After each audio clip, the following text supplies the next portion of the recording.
So we continue our session. Let me introduce Denis Gamayunov from the Moscow State University Department of Information Security. And the subject of his presentation, Islands of Freedom, How Universities Become Growth Points of Cybersecurity Capacity. Hello, my name is Denis Gamayunov. I tried to prepare a presentation on the subject of this session on how we address this question of training as many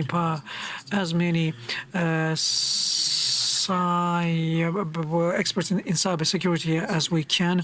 Since I, first of all, I'm a staff member of Moscow State University. I see here, a lot of work has been done in universities, but let me a few words say about us.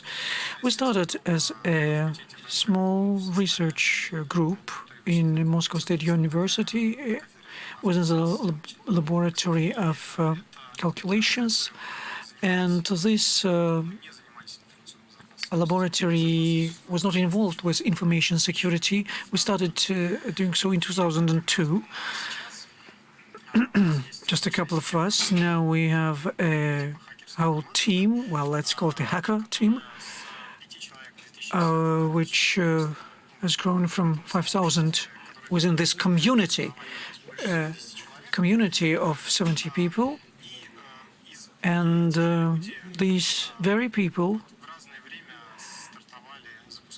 at different times started up their own commercial projects. So I'm also involved in commercial companies on. We're working with the so-called intrusion detection systems. These are various groups, different groups, and they are overlapping. This timeline can give you a detailed picture of our activities over years. So from 2010, when we initiated this team, we revisited the approach to how to instruct, how to teach even students, let alone younger people, school children, to allow them, to enable them to get into this field. If in 2010 we prepared a cycle of courses and introduced it freely in the internet. They're still accessible on YouTube, and I've been approached many times at various conferences and people approaching and saying that, your lectures, they helped us a lot. In 2014, we finished delivering these lectures, and in 2017, in another university, doing the same. And between these years, we changed our approach to training and instruction. First years of education, they were based on how to defend, how to build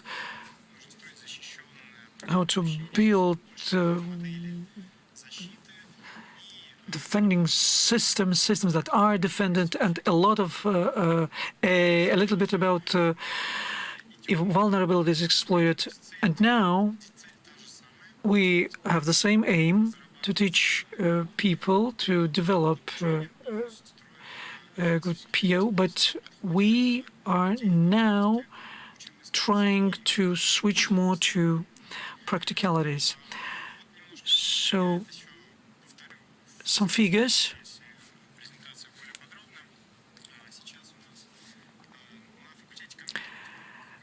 The Department of Computer Sciences, yearly we have 60 students.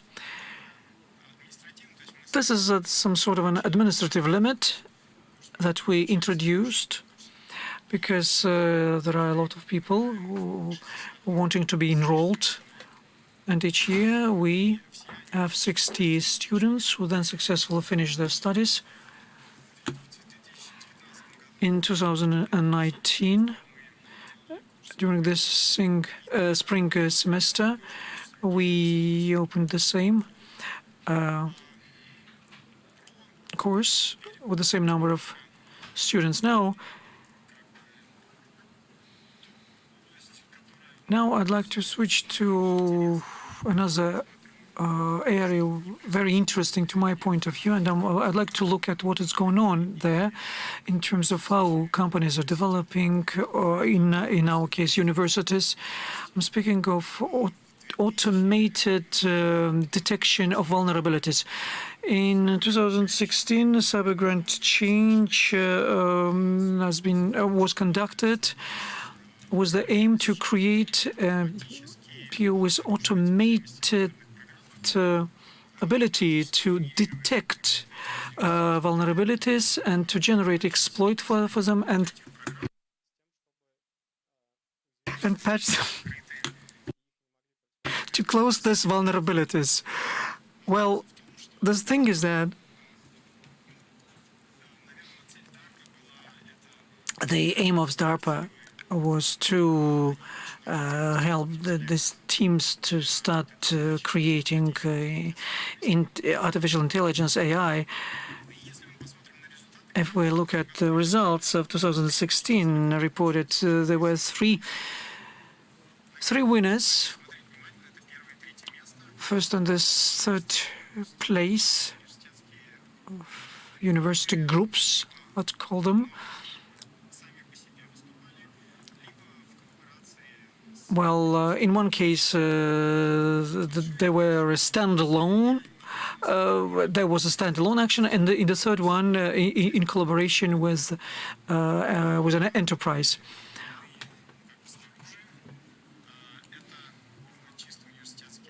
As you see, the bulk of this are universities, academic universities. Also, a few words about international collaboration. It's an American-like competition, and we also participated in this contest. We were, well, formally speaking, an American company from Los Angeles. Collaboration in cybersecurity works when both sides really need it. So in this case, there were people in the US who took interest in working with us. Okay, let's look at those teams. Teams from the who took the first and third place. First place, Carnegie Mellon University team. Well, I'm sure you all know about this university. There is a contest in the field of hacking, and one of the top team is Plate Parliament of Pawning from Carnegie Mellon. And if we look at information on cyber grant, we will see that it's a work by David Brumley, who is also a supervisor of this team, which yearly very resultative. They also conduct their own, carry out their own contest, and were able to build this training process within the team, which enabled them to address a very, very complicated and complex task. And the PO, they were winners, and they were able to create a robot which can find vulnerabilities and automatically correct them. It's a very complex task, very difficult to manage. But anyway, the result was wonderful, especially if we will look at how difficult it is to prepare people who can do so. And the third place was occupied by a team from University of Santa Barbara, headed by Giovanni Vigna. They're like what we have now. That's a university team, which is very good results in contests, and they have commercial startups. Universities have something which enables this to happen. And first of all, I think it's about this academic freedom. Within a company, there's very seldom when we have conditions for a person to act freely, to work now, to participate in a context then, and the day after tomorrow to dedicate some time to algorithm development, development of tests. And this can be done in universities, and which is demonstrated by our own experience. Now I switch to our team. Team which was created in 2010.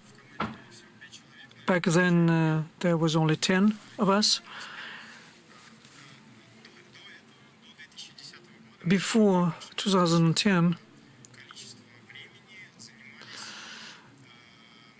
during a long period of time, we were involved in defensive efforts, trying to detect computer attacks,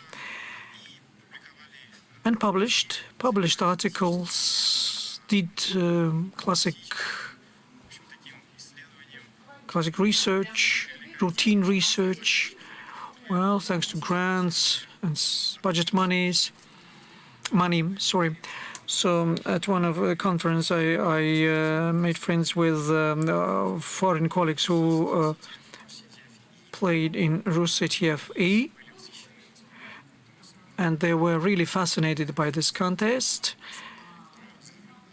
And they, by the way, told me about the contest conducted by Hackerdom in Ural University. So we initiated our own, set up our own team, successfully participating in various contests. At Postbrief, we took the second place. I know how it happens in your university, but it was very difficult for us at the beginning to involve students in this activity. Well, none of us had any experience. All the teams before us, we saw that they were very professional. And for example, Hackerdom company participated in CTF. And they, I remember back then, told me that you have to do a lot to participate at such a contest. But in fact, it's not so. The activity itself, which includes self-motivating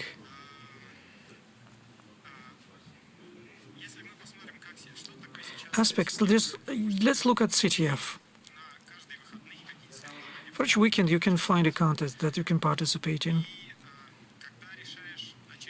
When you try to address any task in this CTF, you learn something new. It seems like the environment itself, the training itself motivates you bit by bit. With very low discretion each week to get something new from defensive strategy, and this gives fruitful. And in a year, let's say, well, a team which practically at the very beginning knew nothing about the matter, in a year they can really well take 30th place in the international ranking. 2013, this is an article from the Российская газета, Russian newspaper. CNews even wrote about this. So, and you see the heading, Russian hackers won over the contestants with the help of a nuclear rocket.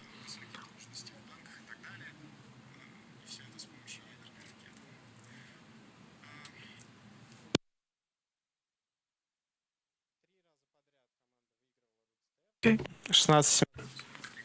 And this team was a winner for 3 years running. And now, starting in 2014, we had a competition for school students. This is not a thing you see very often, but we have these regular competitions. But it's not like with the professional teams. It's a bit different. And I think it's something that's more well-known in Russia than abroad. But even though we don't have many teams, but we were surprised to learn that even in the 8th grade, our children could exploit web application vulnerabilities as it would be expected of a second-year university students. And it's pretty cool for a kid. I only started using the internet when I was in the 10th grade, so it impressed me a lot. Now, how do we structure our learning? The first principle is security is fun. We aim to engage the student by making them passionate about hacking so that they are motivated to learn further. And of course, the community is very useful in that regard. There's lots of interesting content generated by the community. And the students help us too. Like, take the PHP text preprocessor that was developed to enable you to put commands into a file so that it is processed to obtain another file which contains some insertion due to a PHP algorithm.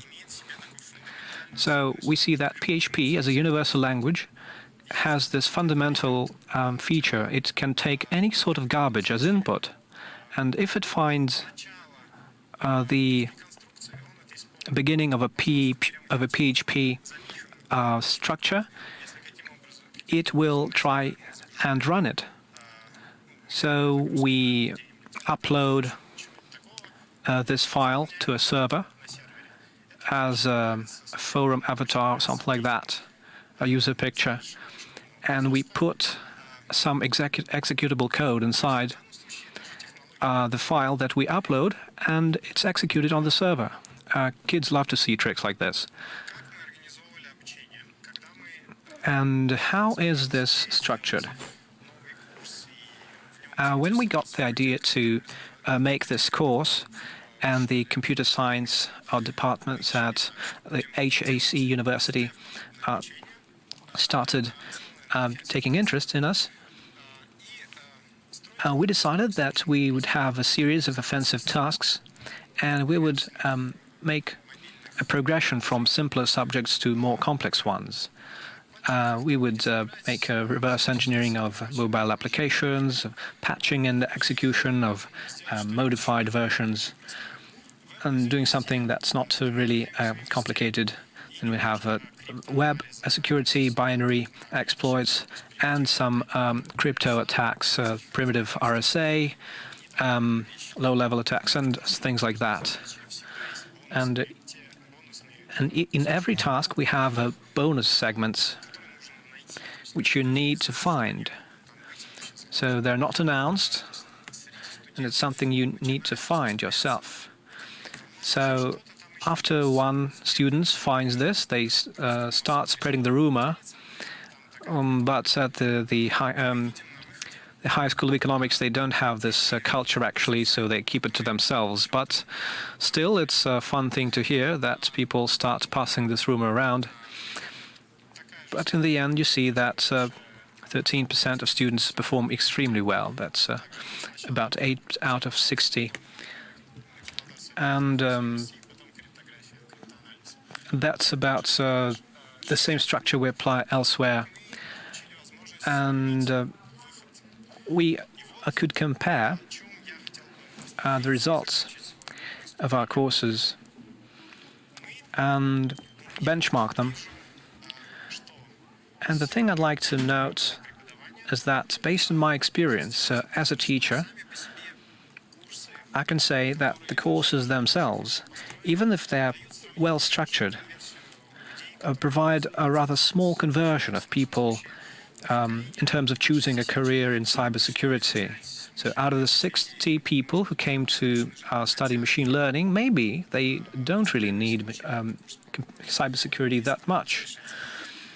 And even though they passed all the tests, only 8 to 9 people out of 68 were motivated enough to get some more points than they actually needed. That means that they took up the bonus tasks. And it's about the same thing we saw in the Moscow State University. It's about 10 to 13% conversion. And if we take our CTF team, you saw them on the photo, almost 100% of the CTF team members later got employed in the cybersecurity sphere. So they're almost 100% engaged.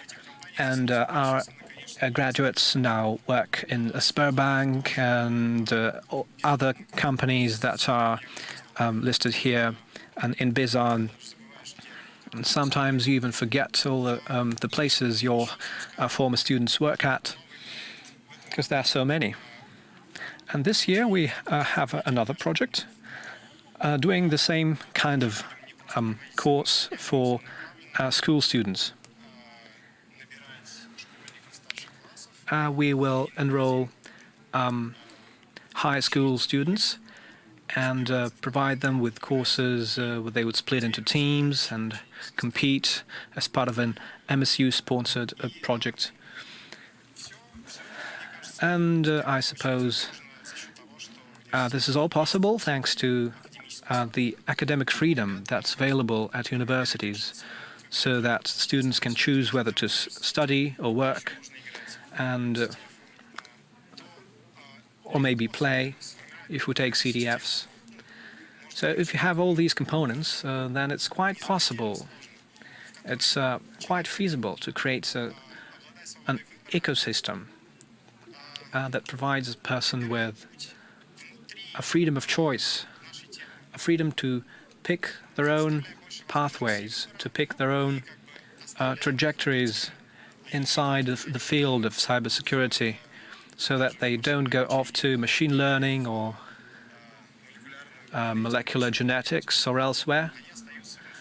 They stay at the info base, and they get employed, and they work productively.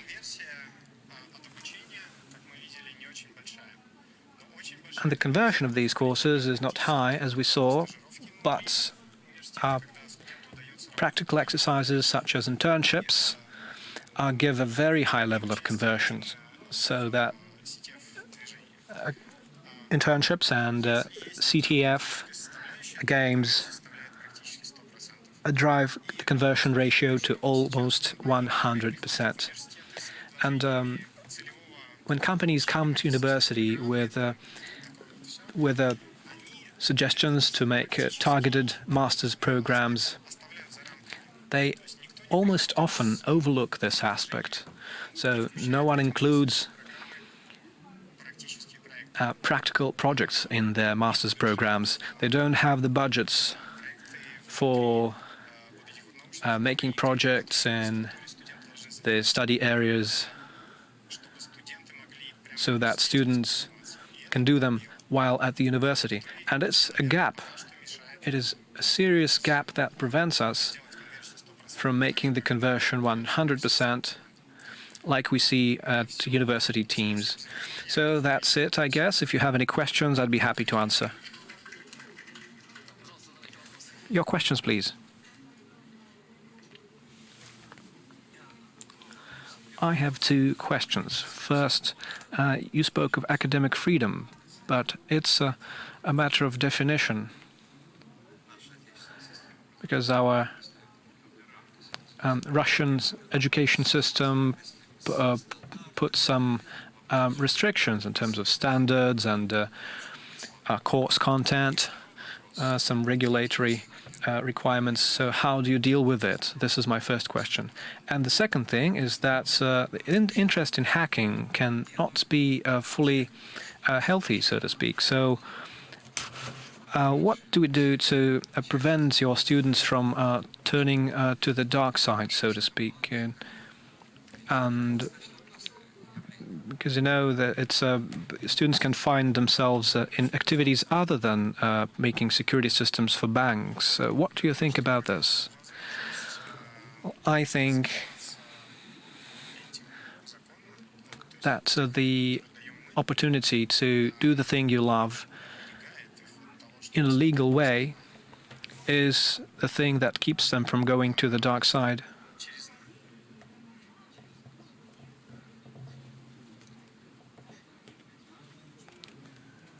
But maybe those people that are not included in the conversion radio go to the dark side. Well, when I speak about the 60 people that attend our courses, only a small fraction pick a career in cybersecurity. And those people will go to companies where they can do that. All the others go to other areas altogether. I'm completely sure about that.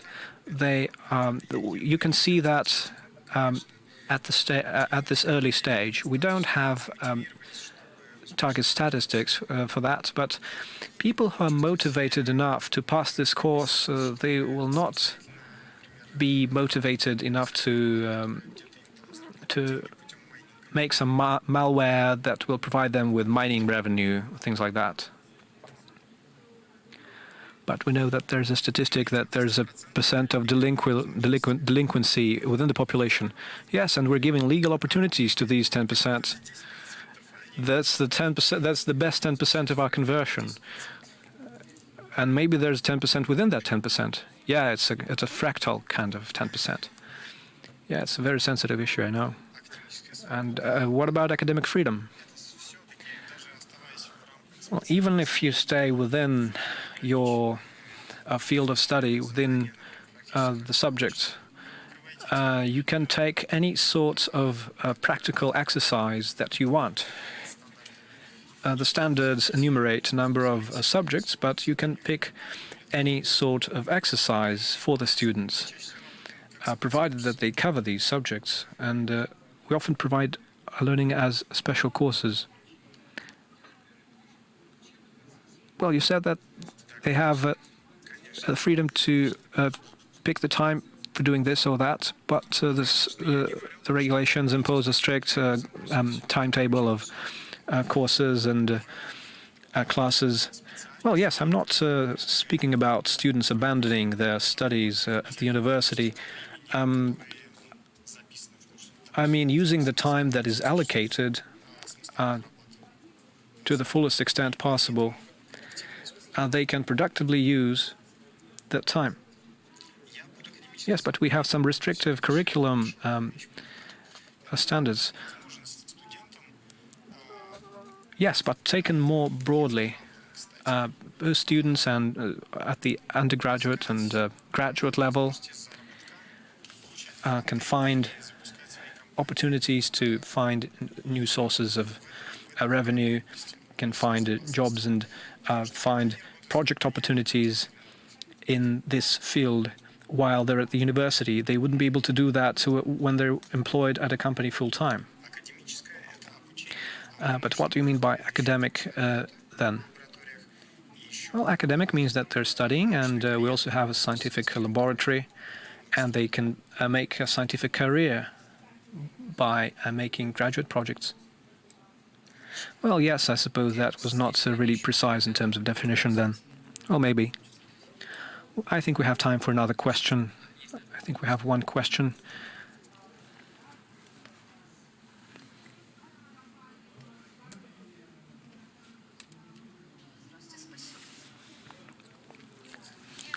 Hello, and thank you for your presentation. I wanted to clarify one thing. What do you have for children of 30 years old and older? Do we have any chance? Yes, you can join the CTF teams. You can pick any team you want through the off-time network. You just can apply and take part. No problem with that. Dennis, thank you. Thank you for your presentation. Thank you for caring for our youth. And that will be the end. Thank you.